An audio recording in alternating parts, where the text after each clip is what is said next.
अगर आपको लगता है कि आपके पास एक स्वस्थ दिमाग है तो इस वीडियो को पूरा देख के इसे साबित करिए।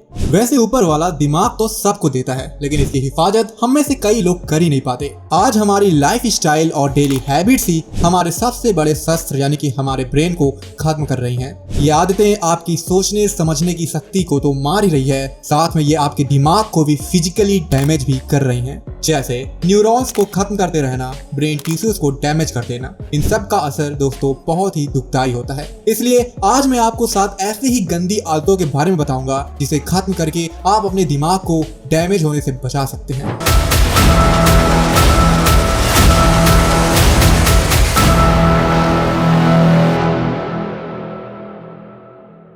Number 1, not giving it a challenge. दोस्तों इमेजिन करिए कि 3 दोस्त A, B and C regular gym जाते हैं। ए वहां जाकर सिर्फ लोगों से गप्पे मारता है, जबकि बी रोज एक ही वेट का डंबल उठाकर चला आता है। और सी है कि वो रोज खुद को चैलेंज करता है और हर दिन पहले से ज्यादा वजन उठाने की कोशिश करता है। अब जाहिर सी बात है ए और बी वीक में चाहे 7 दिन जिम जाएं, लेकिन उनकी बॉडी तो नहीं बनने वाली। लेकिन सी की बॉडी जरूर बन जाएगी, क्योंकि वो रोज अपनी बॉडी को चैलेंज करता है। और बिल्कुल ऐसा ही आपके दिमाग के साथ है। अगर आप अक्सर कुछ नया नहीं सीखते हैं, कोई नया और चैलेंजिंग टास्क अपने दिमाग को नहीं देते हैं, तो कई न्यूरॉन्स का इस्तेमाल तो हो ही नहीं पाएगा और नतीजतन अनयूज्ड न्यूरॉन्स मरने लगेंगे। अपनी जॉब से रिटायर्ड हो चुके लोगों पे NIA की स्टडी यह बताती है कि जो लोग अक्सर ब्रेन स्टिमुलेशन एक्टिविटी जैसे कि वॉलंटियरिंग या किसी एजुकेशनल कोर्स में इंडल्ज रहते हैं, उनके सोचने समझने की क्षमता यानी कि कॉग्निशन बाकी लोगों से बेहतर होता है। इसलिए आज से आप भी अपने दिमाग को नए चैलेंज देना स्टार्ट कर दीजिए, जैसे कोई नई स्किल सीखना,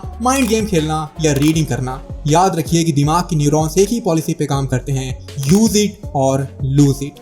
नंबर 2, नॉट हाइड्रेटिंग। आपके पेरेंट्स अक्सर आपको पानी पीते रहने की सलाह तो जरूर देते होंगे, लेकिन क्या उन्होंने कभी आपको ये बताया कि प्रॉपर हाइड्रेशन का आपकी मेंटल हेल्थ पे भी काफी पॉजिटिव इफेक्ट दिखाई देता है। इनफैक्ट कई डॉक्टर्स का कहना है कि बॉडी में पानी की कमी आपके दिमाग को और सिकोड़ सकता है, जिससे उसकी साइज और मास कम होने लगता है। और दोस्तों ये आपको दिमाग से जुड़ी कई बीमारियां मुफ्त में दे सकता है। वैसे भी डिहाइड्रेशन की वजह से ब्रेन में प्रॉपर ब्लड, न्यूट्रिएंट्स और ऑक्सीजन नहीं पहुंच पाते, जो कि दिमाग को कमजोर करने के लिए काफी है। वैसे आप ये तो जानते होंगे कि हमारा दिमाग खुद 85% वाटर है, इसलिए पर्याप्त पानी लेने का मतलब है दिमाग को ज्यादा एनर्जी देना, उसे साफ करना और अपना फोकस बढ़ाना। इसलिए दोस्तों आज से आप अपने साथ एक वाटर बोतल जरूर रखिए और तकरीबन 8 गिलास पानी ग्रहण करिए। Number 3, hiding chronic stress. दोस्तों स्कूल, कॉलेज, जॉब, रिलेशनशिप से जुड़े न जाने कितने लोड आप अपने दिमाग पर लेकर घूमते रहते हैं, लेकिन फिर भी आप दूसरों को यही दिखलाने की कोशिश करते हैं कि आपको किसी बात का कोई टेंशन है ही नहीं। सच्चाई तो ये है दोस्तों कि अपने इमोशंस को दबाते दबाते आप क्रोनिक स्ट्रेस को निमंत्रण दे रहे होते हैं। यूनिवर्सिटी ऑफ मॉन्ट्रियल की स्टडी बताती है कि क्रोनिक स्ट्रेस ब्रेन के स्ट्रक्चर और फंक्शन को बदलने लगता है, जैसे ब्रेन का वॉल्यूम कम होना, न्यूरोप्लास्टिसिटी को डैमेज करना, डोपामिन जैसे न्यूरोट्रांसमीटर्स का प्रोडक्शन गलत मात्रा में होना। इन सभी कारणों से डिप्रेशन और एंजाइटी का खतरा बढ़ने लगता है। आपको पता होगा कि हमारा ब्रेन नए अनुभवों के हिसाब से खुद को अडेप्ट करने लगता है, जिसे न्यूरोप्लास्टिसिटी कहते हैं। और दुख की बात यह है कि क्रोनिक स्ट्रेस हमारे दिमाग की इस बहुत बड़ी पावर को भी हमसे छीनने लगता है और नतीजतन हमारी कॉग्निटिव एबिलिटी भी पहले से कम होने लग जाती है। इसलिए ज्यादा किसी बात की टेंशन मत लीजिए। आप चाहे तो इंस्टा पे मुझसे अपनी चिंता को शेयर कर सकते हैं। Number 4, consuming too much salt. अभी तक आपको यही पता रहा होगा कि जोर से ज्यादा शुगर आपकी मेंटल हेल्थ को डिस्ट्रॉय कर सकता है, लेकिन शायद आपने सॉल्ट की कहानी अभी ना सुनी हो। दरअसल ये जो आप सॉल्टी चिप्स, बिस्किट्स या पिज्जा को इतना पसंद करते हैं, इससे आपका दिमाग कई मानसिक बीमारियों का सामना कर सकता है। इनफैक्ट 2019 में हुए एक रिसर्च से पता चला है कि ज्यादा सॉल्ट लेने से हमारे बॉडी में मौजूद टाउ नाम के प्रोटीन में केमिकल बदलाव आने लगता है, जिसमें ये प्रोटीन्स आपस में ही एक दूसरे से जुड़ने लग जाते हैं, जो डिमेंशिया और अल्जाइमर जैसी मानसिक बीमारी को निमंत्रण दे सकते हैं। इसलिए सॉल्ट और शुगर को आप कम से कम कंज्यूम करने की कोशिश करिए।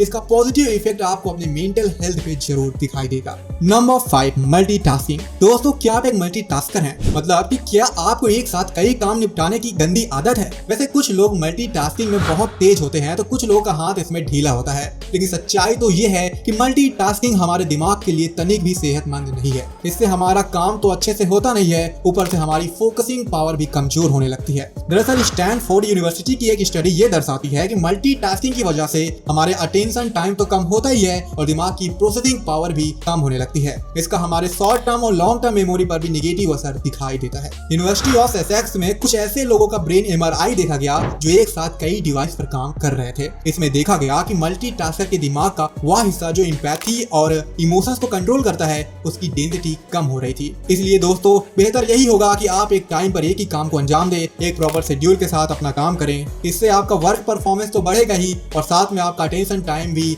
इम्प्रूव होगा। Number 6, too much screen time. दोस्तों क्या आपका ज्यादातर वक्त सर झुकाकर मोबाइल या लैपटॉप स्क्रीन को सलामी देने में जाता है? अगर हाँ तो ये पॉइंट आपको थोड़ा सा डरा सकता है। दरअसल डॉक्टर गायला के द्वारा किए गए रिसर्च से पता चला कि ज्यादा स्क्रीन टाइम का हमारी आंख और दिमाग दोनों पे नेगेटिव इफेक्ट दिखाई देता है। इनफैक्ट पर डे 7 घंटे से भी ज्यादा फोन चलाने वाले तकरीबन 4000 बच्चों पे हुई एक स्टडी दर्शाती है कि ऐसे बच्चों का कॉर्टेक्स जो कि इंफॉर्मेशन को प्रोसेस करता है वह नॉर्मल बच्चों के मुकाबले काफी थिन हो जाता है, जिससे इनकी सोचने समझने की क्षमता भी एडल्ट होने पर बाकियों से कमजोर रहता है। इसलिए दोस्तों आप ट्राई करिए कि 3 या 4 घंटे से ज्यादा फोन या लैपटॉप का इस्तेमाल ना करना पड़े। Number 7, poor posture. दोस्तों अगर आप ये वीडियो अपना हेड और शोल्डर को झुकाए हुए देख रहे हैं तो थोड़ा सीधे हो जाइए और एक सही पोस्चर में इस वीडियो को देखिए। दरअसल जब आप इस तरह से अपनी बॉडी को झुका कर रखते हैं तब आपकी कुछ आर्टरीज और वेन्स कंप्रेस हो जाती है, जिससे ब्रेन में प्रॉपर ब्लड, ऑक्सीजन और न्यूट्रिएंट्स की सप्लाई नहीं हो पाती। खराब बॉडी पोस्चर का दिमाग पे क्या असर पड़ता है इसको लेकर सैन फ्रांसिस्को स्टेट यूनिवर्सिटी में एक स्टडी हुई जिसमें स्टूडेंट्स के मेमोरी को